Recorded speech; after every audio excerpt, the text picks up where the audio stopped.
Menikahi janda Ting-Ting. Bab 127. 1. Di dalam ruangan, Arman masih berusaha meredam emosi dalam diri. Melihat tangan yang ia gunakan untuk men-empar Livia. Tentu ia tidak dengan sengaja melakukan kekerasan, tapi tidak ada cara lain lagi. Semua terjadi begitu saja. Livia hampir tak punya tenaga untuk kembali ke parkiran dan akhirnya memilih duduk di bawah pohon rindang. Di sana, ia menangis tanpa suara dan entah terlalu lelah atau masih tak enak badan, ia membungkuk dan memuntahkan semua isi rootnya. Dari jarak sekian meter, seorang pria berseragam memantau Livia dari lantai 2 bangunan kantor. Ia menggunakan teropong kecil agar bisa melihat wanita itu dengan lebih jelas. Bagaimana, Pak? Benar, wanita itu, kan? Ya, lah menurunkan teropong itu dari tangannya. Mulai hari ini, pantau wanita itu dan cari informasi tentangnya. Jangan sampai kehilangan jejak. Siap, Pak. Sore ini setelah kejadian di kantor, Arman pulang tanpa membawa emosi dan rasa kesal yang tadi meluap di depan Livia. Tangannya melambai, tersenyum, saat melihat Chelsea sedang latihan main 3-4K di halaman belakang. Sayang. Chelsea mendekat sambil melepas repluk yang menutupi telinga, kemudian menyalami tangan Arman. Raut wajahnya masih datar saja, seolah masih ada sisa kekecewaan yang tersimpan di hati. Nggak ke kantor, Sa? Sudah, ini juga baru pulang. Arman terdiam sebentar, memperhatikan gerak-gerik Chelsea. Beberapa detik kemudian, ia menyondongkan badannya ke depan dan tanpa aba-aba langsung mengekap singkat bibir Chelsea. Chelsea kembali menatap suaminya dengan mata terbelalak dan pipi bersemu merah. Sayang, main-main ke villa yuk. Tangan Arman mengusap-usap pucuk kepala istrinya. Lanjutin proyek yang tertunda. 2. Ayo. Altaf tiba-tiba muncul dari bawah meja taman. Berjalan petantang-petenteng mendekati sang ayah sambil memegang kucing kecil di tangannya. Memang ada proyek apa, ya? 3. Setiap pertanyaan yang keluar dari mulut bocah itu selalu berhasil membuat Chelsea dan Arman berpikir keras untuk menjawab, karena pada dasarnya, Altaf sedang berada di masa-masa emas pertumbuhannya. Proyek itu, apa namanya? Bangun kandang sapi. Sahut Chelsea. Oh, iya. Arman mengusap-usap pucuk kepala putranya. Mau nambah kandang sapi bunda di belakang villa. Tapi, karena sekarang lagi musim hujan, nggak usah ikut ya. Tinggal di rumah aja sama Uti dan Kak Guzel. Nggak mau. Masih sambil memeluk kucing, Altaf duduk selonjoran di atas rumput halaman belakang. Pokoknya Al mau ikut. Mau ikut buat proyeknya ayah. Rencana indah untuk bulan madu part 2, sepertinya tidak akan berjalan mulus, dan di saat seperti ini Arman harus memutar otak. Bagaimana caranya agar tetap bisa menghabiskan waktu bersama Chelsea, meski Altaf ikut ke villa. Udah, Mas. Bawa aja, bisik Chelsea seraya terus memperhatikan putranya merengek-rengek sampai menendang rumput dengan kesal.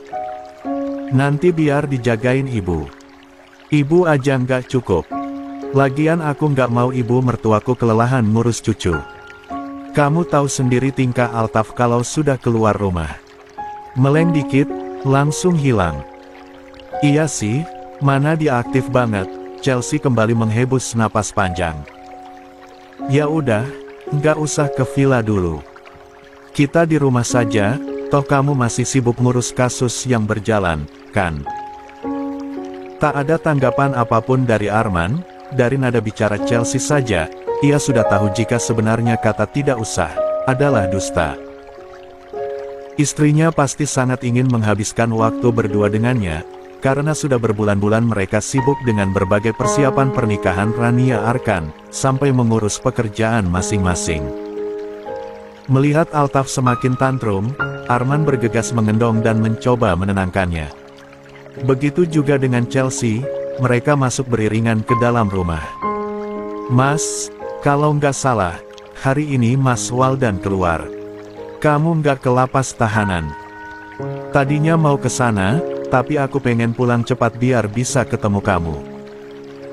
Masih sambil mengendong Altaf di lengan kirinya, tangan yang lain menggenggam tangan Chelsea seraya berjalan masuk ke dalam. Rusdi dan yang lain udah di sana. Meski masih sering tidak peka dengan keadaan, tapi Chelsea selalu bersyukur karena Arman tak pernah lelah untuk memperbaiki hubungan di antara mereka. Selalu mengusahakannya, dan mencintai, seperti janjinya di awal pernikahan mereka. Seperti yang dijadwalkan, sore ini Waldan keluar dari lapas tahanan setelah melalui rangkaian proses.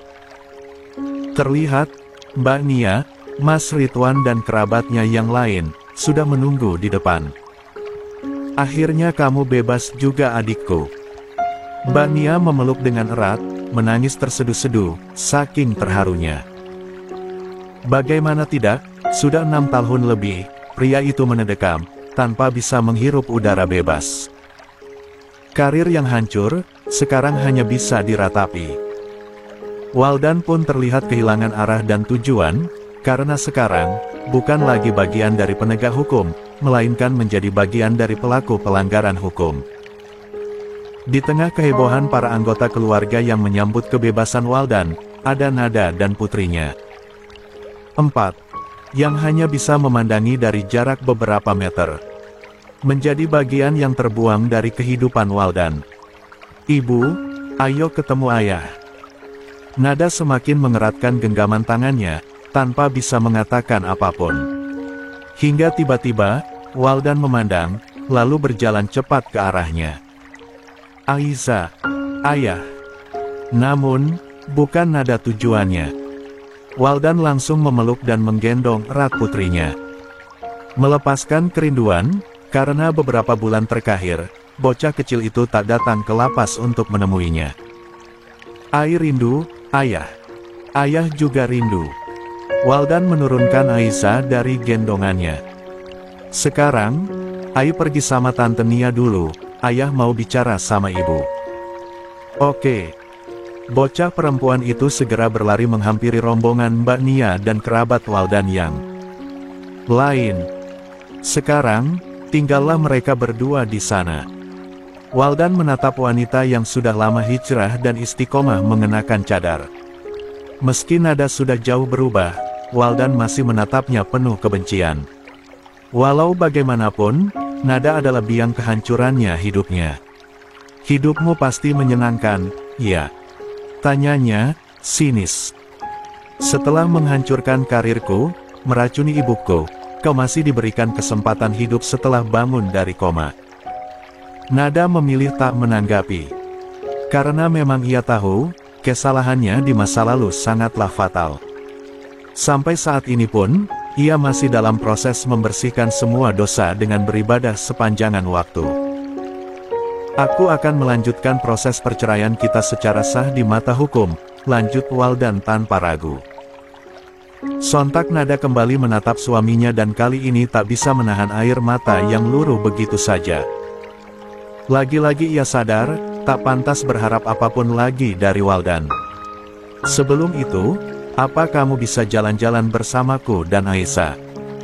Sekali saja, dia sangat ingin pergi ke taman bermain bersama kedua orang tuanya. Nada memohon dengan tatapan menghibah demi keinginan putrinya. Aku tidak sudi. Waldan kembali menunjukkan kebencian, tanpa memikirkan sakitnya perasaan Nada. Setelah ini, aku akan mengambil hak asuh Aiza. Karena aku tidak rela dia diasuh oleh wanita gila sepertimu. Nada hanya bisa melototkan mata dengan ekspresi tak percaya. Selama 6 tahun terakhir, tak ada nafkah dari keluarga Waldan. Ia dan ibunya yang pontang-panting membesarkan Aiza. Ditambah bantuan Chelsea saat operasi Aiza sampai bisa tumbuh cantik dan ceria seperti sekarang. Harusnya kamu mati saja saat itu, lanjut Waldan sebelum akhirnya beranjak pergi meninggalkan Nada yang masih diliputi kesedihan karena mendengar kata-kata tajam darinya. Waldan terus berjalan, hendak menghampiri anggota reskrim yang sedang berada di depan. Tapi, tiba-tiba seorang anggota satuan lain datang menghampirinya. "Pak Waldan, bisa ikut saya sebentar?" "Anda, siapa?" "Tidak penting saya siapa. Tapi Anda pasti kenal atasan saya." Keraguan terlihat jelas di wajahnya, tapi seragam pria itu membuat rasa penasarannya tak bisa ditahan. Akhirnya Waldan setuju, mengikuti langkah pria itu menuju salah satu ruangan di area paling sudut lapas. 5. Tahanan tersebut sangat sepi dan hampir tak ada orang yang berlalu lalang. Rasa penasaran itu akhirnya terjawab, saat Waldan merasuki ruangan tersebut dan mendapati seorang pria tengah duduk santai di sofa, bersama beberapa orang jajarannya. "Bribka Waldan, benarkan?" Waldan menggeleng pelan. "Maaf, saya bukan lagi anggota kesatuan. Ada apa Anda mencari saya?" "Loh, jangan serius-serius banget." Pria itu tertawa, hingga bahunya terangkat-angkat. "Kamu seperti ini karena ulah seseorang, kan? Andai saat itu si singa tengil itu tidak menuntutmu ke pengadilan, dan menyelesaikan masalah kalian jalur kekeluargaan, karirmu akan baik-baik saja." Waldan memilih geming, seraya membaca situasi yang begitu aneh. Seakan menunjukkan bahwa pertemuan ini sengaja disembuhkan. "Tenang." Pria itu memajukan badannya ke depan seraya menyodorkan sebungkus R** kepada Waldan. "Bisa diatur itu. Kamu prajurit yang berprestasi. Ikut saya saja, dan karirmu akan kembali melejit seperti dulu." "Apa maksud dari semua ini?" tanya Waldan. Pada akhirnya ia angkat suara, karena tak lagi bisa menahan rasa penasarannya. "Jangan main teka-teki dengan saya." Serigai tipis menghiasi wajah tegas pria berkumis tebal itu. Menoleh memberikan kode kepada empat buahnya, untuk menutup pintu ruangan rapat-rapat, lalu kembali menatap Waldan untuk mengungkapkan rencananya. Pagi ini, setelah sejumlah drama yang terjadi, akhirnya Arman dan Chelsea berangkat menuju puncak, di mana 3 unit villa mewah mereka berada. Tentunya, Altaf tidak ketinggalan. Bocah laki-laki itu terus bernyanyi sepanjang perjalanan. Terlihat begitu ceria, bersemangat dan antusias. Sedangkan Guzel tidak bisa ikut karena sudah mulai aktif berkegiatan di sekolah barunya. "Makasih ya Ayah, Bunda, karena Al udah boleh ikut ke villa." "Jangan berterima kasih sama Ayah." Arman mengalihkan tatapannya kepada seorang pria yang sedang fokus menyetir di belakang kemudi. "Terima kasih sama Onti Rusdiana, karena sudah mau jadi babysitter dadakan." "Nah iya Al, terima kasih dulu sama Onti, nak," sambung Chelsea, sambil berusaha menahan tawa. "Onti." Altaf menoleh sambil teses sumringah dan mengedip-ngedipkan matanya. Kulang mendukung nih, sus di rumah pakai ganis dan jilbab panjang." "Walah, jangan-jangan ikut-ikutan bapak sama Mbo Mutule." Rusdi memasang ekspresi tersiksa lahir batin. "Ngurus kamu sehari aja kewalahan, gimana kalau pakai gamis?" Chelsea dan Arman tak bisa menahan tawa mereka, begitu juga dengan Altaf yang langsung cekikikan dengan ekspresi menggemaskan. Ya, sejauh ini hanya Rusdi yang paling bisa diandalkan untuk menjaga Altaf. Suster, Bu Nur, Bibi dan penjaga rumah sudah angkat tangan, karena selalu kecolongan. "Dan, mau berapa lama di puncak?" tanya Rusdi seraya terus fokus menyetir. "Kita harus pulang sebelum Arkan berangkat Satgas," jawab Arman. "Rencananya aku dan Chelsea akan mengantar Rania ke pulau. Yah, kurang lebih 4 harian lah stay di villa." 6. Loh. Altaf kembali berdiri. "Memangnya, proyek ayah sama bunda, bisa selesai dalam waktu 4 hari. "Jangankan 4 hari, sehari juga jadi itu," sahut Rusdi. "Tunggu aja, nanti tiba-tiba perut bunda gendut dan Al punya adik deh." Kedua mata Arman dan Chelsea membulat sempurna, mendengar ucapan Rusdi. "Loh, katanya mau buat kandang sapi," sahut Altaf, kembali cemberut. "Padahal Al udah bawa alat-alat untuk buat kandang mainan. Ayah kok bohong sih?" Ucapan Altaf membuat Rusdi melipat bibir ke dalam, saat menyadari jika dirinya salah bicara. Karena kecerobohannya itu, Arman dan Chelsea kembali dibuat pusing menjawab pertanyaan putra mereka. "Kalau mau buat adek, pakai alat apa, ya?" tanyanya, mendesak. "Ayo ayah, pakai alat apa?" "Jalu," jawab Arman pada akhirnya. Itu, ada alatnya namanya, jalu." Wajahnya memerah malu, tapi kadung disebutkan. "Oh, mana? Al mau lihat dong." "Iya." "Hah?" Arman kembali terperangah. Sementara Chelsea menepuk jidatnya lalu menutup wajah dengan telapak tangan. Di belakang kemudi, pipi Rusdi menggelembung menahan tawanya sendiri. Tentu, ia tahu makna di balik jawaban sang komandan tadi. 7. Canda tawa tak hentinya tercipta sepanjang perjalanan menuju puncak, meski pertanyaan yang semakin kritis tak hentinya lolos dari mulut Altaf. Mereka pun meyakini, satu liburan dadakan kali ini akan sesukses sebelumnya. Tepat saat tiba di villa tujuan, Rusdi langsung menjalankan perannya dengan cekatan mengajak Altaf berkeliling melihat pemandangan sekitar, menggunakan mengendarai sepeda listrik. Kesempatan itu pun tidak disia-siakan oleh Arman. Sebelum istrinya turun dari mobil, ia sudah lebih dulu menawarkan punggungnya sebagai tumpangan. "Ayo naik, kita lihat peternakan di belakang." Alih-alih langsung melompat naik, Chelsea masih mematung di kursi penumpang. "Setiap kita habis berantem, Mas mendadak romantis dan peka banget. Apa aku harus ngambek dulu, baru bisa begini?" Arman kembali menegapkan posisi badannya, berbalik berhadapan dengan Chelsea. Kalau kata orang, menikah itu ibadah seumur hidup. Tapi sebenarnya bukan cuma itu, tapi juga belajar seumur hidup. "Maaf, kalau selama 7 tahun ini Mas nggak lulus-lulus memahami kamu, Sa. Tapi, Mas nggak akan pernah berhenti memperbaiki yang salah. Maaf ya." Raut wajah Arman yang tiba-tiba berubah serius, membuat Chelsea berdecak. "Yaelah, serius banget." Melompat turun dan langsung bergelayut manja di lengan suaminya. "Iya, aku tahu. Jangan bosan-bosan ngadepin aku yang sering ngambek ini." "Nggak akan bosen." Satu kecupan singkat Arman berikan di bir ranum istrinya. "Tapi, jangan diusir dari kamar lagi ya, Jalu nggak bisa jauh-jauh dari sarangnya." "Apa sih, Mas?" Chelsea menalingkan wajah yang terasa panas. Di saat bersamaan pula, ia mengambil langkah pergi meninggalkan tempat di itu mendahului suaminya. Berjalan santai seraya mengedarkan pandangan, melihat dedaunan kering dari pohon pinus yang melayang hingga jatuh ke permukaan tanah yang datar. Dari belakang, Arman mengikuti tanpa pernah menyurutkan senyum di wajahnya, seolah sedang mengikuti bidadari yang hendak pulang ke atas kayangan. Ya, Chelsea memang selalu mempesona di matanya, baik dulu ataupun sekarang.